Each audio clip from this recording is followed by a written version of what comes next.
English రావాలి అంటే ముందు పార్ట్స్ ఆఫ్ స్పీచ్ అవి ఏంటో తెలుసుకోవటం చాలా అవసరం. అసలు పార్ట్స్ ఆఫ్ స్పీచ్ అంటే ఏమిటి? ప్రసంగంలోని భాగాలు. అంటే ఇప్పుడు మనం ఏదైనా ఒక విషయాన్ని చెప్పాలనుకుంటే తెలుగులో ముందు వెనకాల ఏం పెట్టాలో తెలిసిపోతుంది. కానీ ఇంగ్లీష్‌లో ఆ విషయాలు మనకు తెలీదు. అవి తెలుసుకోవటానికే ఈ పార్ట్స్ ఆఫ్ స్పీచ్ 8 రకాలుగా వేరు చేయబడ్డాయి.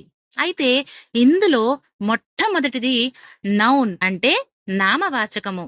అంటే మనం ఎవరికైనా పేరు పెడతాం కదా!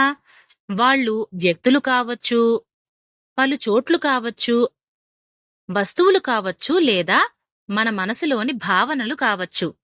ఉదాహరణకి వ్యక్తి అంటే టీచర్, అమ్మ, రమ్య, రామ్ అలా. చోటు అంటే స్కూల్, విలేజ్ లేదంటే కంట్రీ, ఇండియా. వస్తువు బాల్, పెన్, బ్యాగ్. భావన ప్రేమ, సంతోషం, కోపం.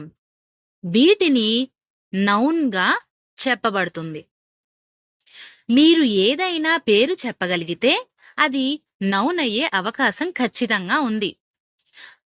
ఇంకొక ఉదాహరణ, మీరు ఏదైనా పదానికి ముందు ద లేదంటే ఏ అనే పదాలు కనుక పెట్టారంటే అది ఖచ్చితంగా నౌన్ అని గుర్తుపెట్టుకోండి. మరి నౌన్ గురించి తెలుసుకున్నారు కదా? మీకు తెలిసిన ఉదాహరణలేంటో నాకు కామెంట్ సెక్షన్లో చెప్పేసేయండి.